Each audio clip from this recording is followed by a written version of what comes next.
ডিমের বড়া করছি।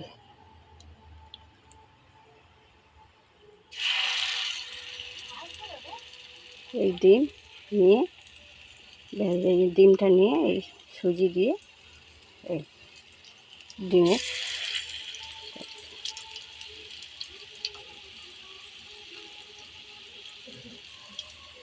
সাথে ভরে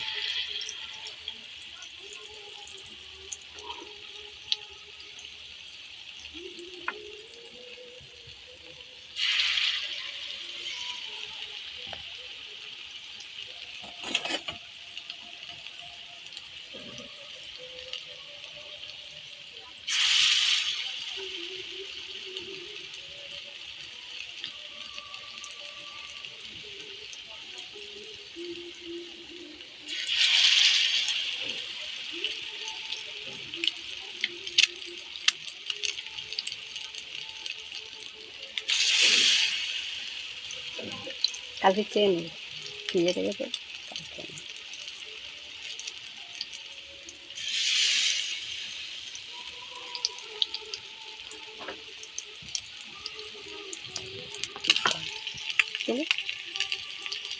এই আমার ডিমের সুজি দিয়ে পকোড়া রেডি হয়ে গেছে।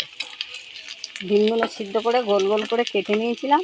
কেটে নিয়ে সুজির মধ্যে একটু নুন একটু চিনি দিয়ে মিক্সড করে নিয়েছিলাম। মিক্সড করে নিয়ে আর ডুবিয়ে ডুবিয়ে এই ভেজে পকোড়া করে দিয়েছি।